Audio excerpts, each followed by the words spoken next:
A gente teve já vários especialistas em imunização que falaram aqui pra gente na CNN, disseram exatamente isso, que não se poderia apostar nesse momento em que o mundo inteiro está correndo atrás de vacinas, em todas as suas fichas em um tipo apenas de vacina. E ontem também aqui o líder do governo na Câmara, Ricardo Barros, falou que o problema seria a Anvisa, que não aprova novas vacinas, que não aprova outras opções para que o governo possa adquirir. Quando a gente sabe que muitas vezes esses contratos eles são acertados antes mesmo da aprovação na Anvisa para se garantir a chegada dessas doses. Agora, Igor Gadelha, a gente sabe também que muitos especialistas já estão, vamos dizer, mudando de certa forma o discurso que antes focava apenas na chegada de vacinas, porque eles já consideram que o país não pode esperar pelo efeito da vacinação, que anda a passos lentos, como a gente está falando aqui, mas a gente não pode mais esperar que a vacinação comece a produzir os seus efeitos,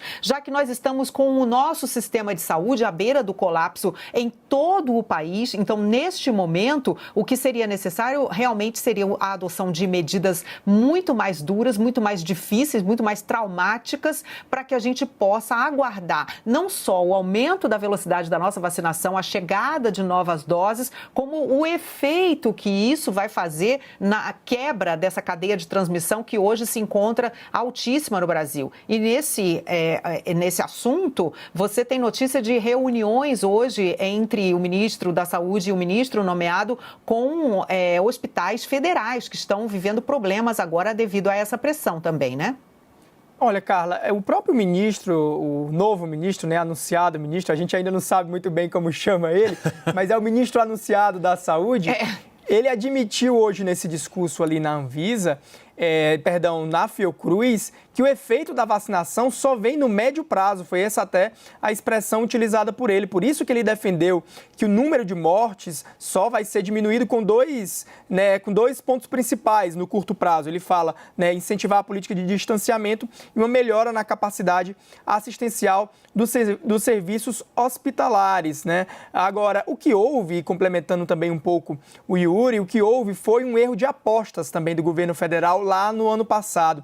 Primeiro, o governo federal apostou tudo na Pfizer. Depois que a Pfizer apresentou as suas condições de negociação, o governo começou a recuar, começou a criticar a Pfizer, que apresentava pedidos, uma exigência muito grande, toda aquela questão de quem assumiria os riscos. E aí depois o governo apostou as suas fichas na vacina da AstraZeneca, que não ficava pronta, não conseguia importar da China, da Índia, que foi de onde vieram essas 4 milhões de doses iniciais. O governo federal sempre teve aquela resistência com o Butantan, em razão de o Butantan ser vinculado ao governo João Dória. Então, o erro inicial foi até de um erro de aposta do governo federal. Apostou na Pfizer, mas depois teve de recuar em razão das condições impostas. Esse contrato só veio a ser fechado recentemente, como a gente viu.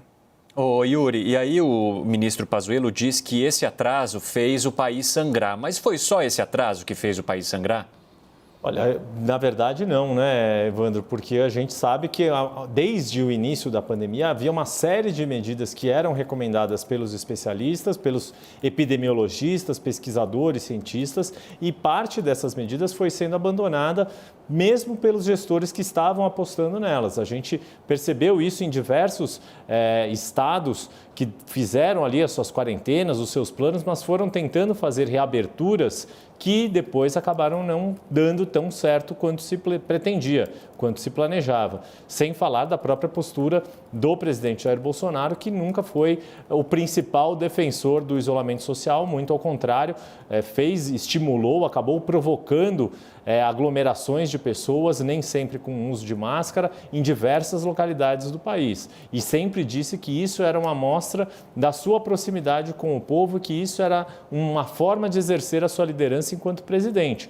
Quando o que se esperava, pelo menos da perspectiva da pandemia e da saúde e da ciência, era um líder que incentivasse as pessoas a se cuidarem, a se protegerem da doença, a usarem máscara, a ficarem o máximo possível em casa. Claro que existe um impacto econômico e para isso foram criadas medidas como o auxílio emergencial. O auxílio emergencial era não só porque a economia pararia, mas justamente para incentivar as pessoas a ficarem em casa o máximo possível, justamente porque teriam a garantia de ter um mínimo de sustento para suas famílias. E o que a gente percebeu é que depois, aos poucos, o auxílio emergencial foi sendo reduzido no seu valor, a gente vai ter um gap aí de 3 meses sem pagamento direto para essas famílias, provavelmente só em abril que vai voltar a ser pago o auxílio emergencial e ainda assim num valor inferior ao que foi do ano passado. Ou seja, houve aí de fato uma série de outras medidas que poderiam ter ajudado a conter a disseminação do vírus e infelizmente